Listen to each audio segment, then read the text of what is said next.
इनको मालूम नहीं पड़ा कि सालों निकल गए, निकलते निकलते इनको नहीं मालूम पड़ा कि मल मास आ गया। और मल मास आया और वो मल मास, वो अधिक मास सावन के महीने में आ गया। संजोग ऐसा बन गया कि मल मास पूरा धीरे धीरे धीरे धीरे करते करते सावन के 15 दिन इधर रह गए, 15 दिन उधर रह गए, बीच में मल मास फंसा था। इस अधिक मास का पूरा महीना निकला, अमावस्या का दिन आ गया और इधर सावन लग रहा था, इधर अमावस्या पड़ गई और दूसरे दिन सावन के 15 दिन पड़ना थे, शिव के दिन पड़ना थे। और शास्त्र कहता है अधिक मास का आखिरी दिन और सावन का महीना वापिस लग रहा हो, उस दिन 33 कोटि देवी देवता भगवान शंकर के मंदिर में खड़े होकर अपनी जिंदगी का सारा पुण्य लौटाते चालू कर देते हैं, पूरा पुण्य। अच्छा चलो, तुम लोग यहाँ मैनपुरी में रहते हो तो गिरिराज जी जाते हो? गोवर्धन कौन कौन जाता है? जाते हो आप लोग? अब रखिए, तो वहां पर अमावस्या पूर्णिमा को लोग भंडारा चलाते हैं। चलाते कि नहीं चलाते? आप लोग तो यहीं रहते हो ना।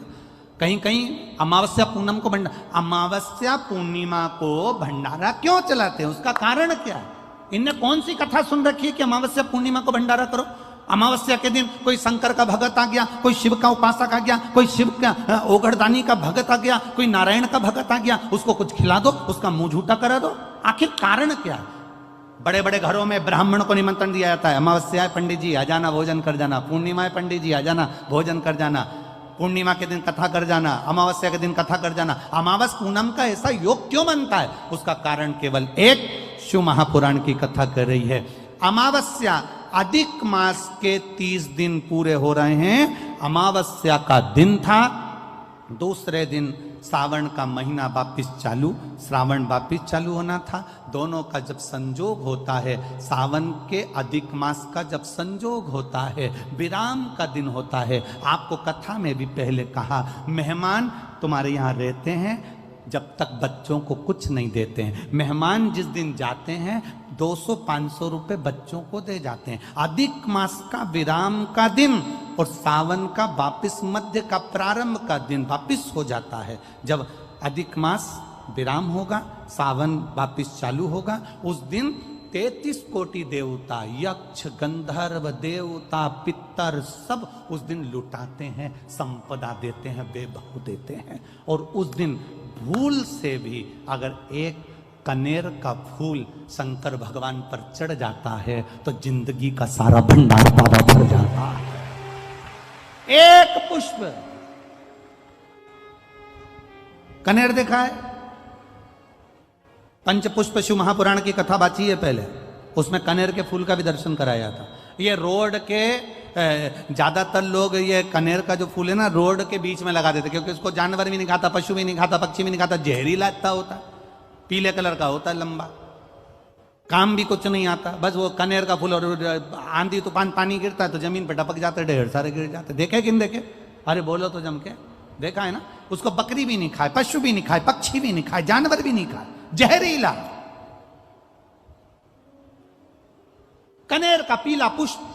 भूलवश आज राजा नल और दमयंती जा रहे थे, उनको फूल नहीं मिले, शिव जी को समर्पित करने के लिए कोई पुष्प ना मिला। इनको अंदाजा नहीं है कि आज अधिक मास का विराम है, आज दूसरे दिन सावन का वापिस मिलन है। इनको नहीं ज्ञात था कि 33 कोटि देवता अपना भंडार लुटाने के लिए तैयार रहते हैं। 33 कोटि देवता भूलवश।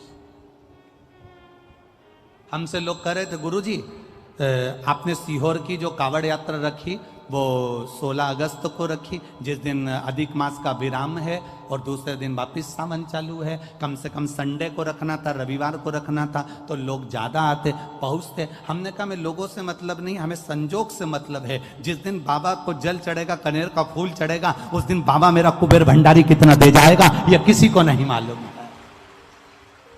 उस दिन लोग आने वाले कावड़ियों को कितना खिलाएंगे और उनको क्या मिलेगा यह अंदाजा नहीं है। उस दिन कावड़ यात्रा का जल भरकर हमने सीहोर से रखी 10 किलोमीटर की। आपको भी निवेदन है, जो जो फ्री हो, जो उसके पास समय हो और जिसने जिंदगी में एक बार कुबेरेश्वर बाबा की कावड़ ना भरी हो, वो 16 अगस्त दिन बुधवार, शायद बुधवार पड़ना चाहिए, 16 अगस्त को सुबह 9 बजे सीवन का मैया का जल लेकर बाबा कुबेर भंडारी को 10 किलोमीटर दूर, सीहोर से 10 किलोमीटर की दूरी पड़ती है।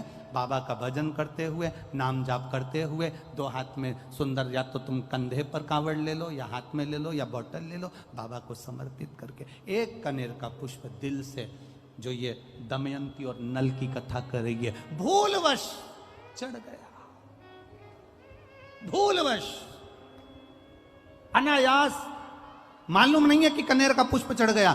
अब इनको पुष्प ना मिला, पुष्प ना मिला, ना मिलने पर इन्होंने देखा मार्ग से जाते जाते इस पुष्प पर ना पक्षी बैठ रहा है, ना पशु बैठ रहा है, ना इसको कोई खा रहा है, ना कोई जान रहा है। पुष्प देखा, कनेर का पुष्प सम्मुख था, छीना और उठाकर उस दमयंती ने अपने पति नल को दिया। नल ने वो पुष्प देव अधिदेव महादेव को समर्पित किया। समर्पित करा हुआ पुष्प नीचे गिर गया। नीचे गिरा तो वो गिरता हुआ पुष्प अशोक सुंदरी वाली जगह पर जाकर टिक गया। तब अशोक सुंदरी ने देव अधिदेव महादेव से कहा, पिताजी इसने पुष्प मुझे दिया है। शिव कहते हैं ये पुष्प जो मुझे प्राप्त हुआ था, मैंने तुझे दिया था। ये स्थान देवी का हस्त कमल है। आज का दिन 33 कोटि देवता अपना भंडार, अपना पुण्य मनुष्य को देते हैं, इसलिए आज तुम पुण्य दीजिए।